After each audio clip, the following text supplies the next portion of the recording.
timeouts too. Just wait.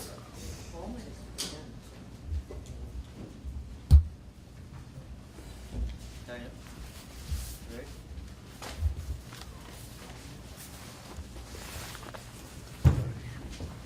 What's up? Okay, everyone, thanks for joining us this morning. I'm Coach Paul LaPolice's. All the reasons for starting Alex over. There's just one decision is we want to make sure we get Buck healthy, and when you look at that, that's an easy decision to make. Obviously, Alex is more prepared for this start than he was a year ago.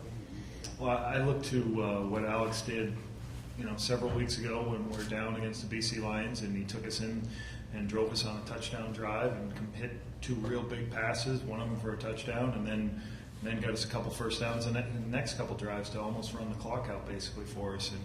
And then how he performed last week was very good until he got banged up. So I think he's grown, and that's what the guys have to do when there are injuries. They have to step up and make plays. And I was pleased what he's done when he's had an opportunity this year.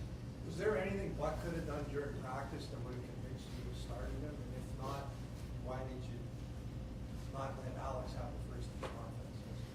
Well, we wanted to see where Buck is, and so we gave him some of the reps, and our plan was to give him both and then see how Buck felt.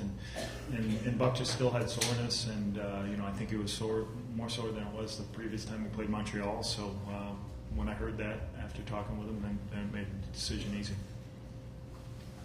Playbook scaled down at all, or does Alex know at all?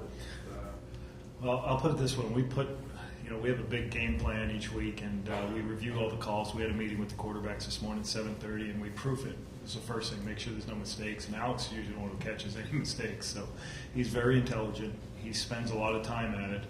There are some things we simplified in the fact that I try to do the things that Alex likes better than maybe Buck does. So, we have conversations with him, and I spent some time with him yesterday afternoon and when we were designing the game plan, the final stages of it.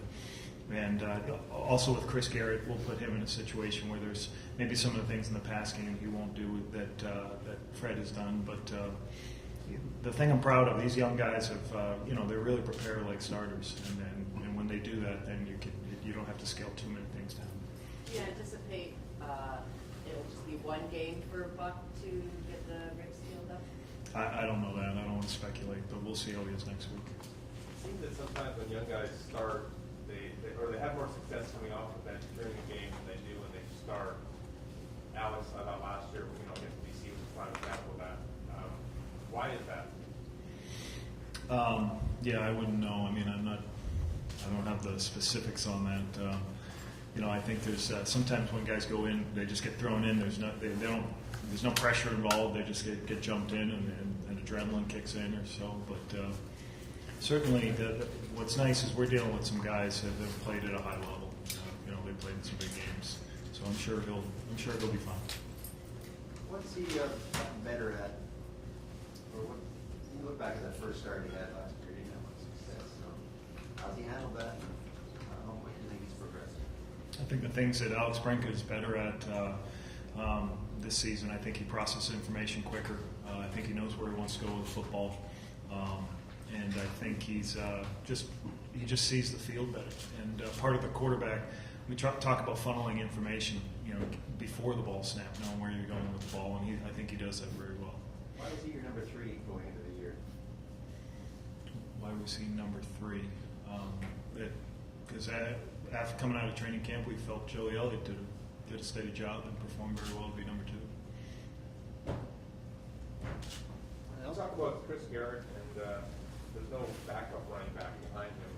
What will you do? James Green's our backup running back. Green, He got all the backup reps at tailback this week, and he could have been our tailback last week. We were more in a throwing mode, so we used Michel as more of a blocking back last week.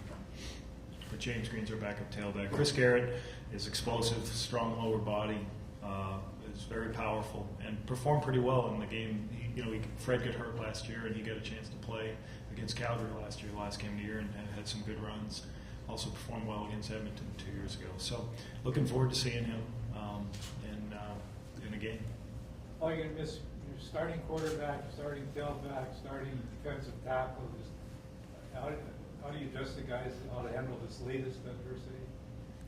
You know, there's nothing to handle. I mean, there isn't. I mean, what are you going to tell them? You tell them that the next guy has to step up, and that's what we talked about early in the week, that, hey, this is why all these people are here. We brought you in because we believe in you and we think you can help us be successful.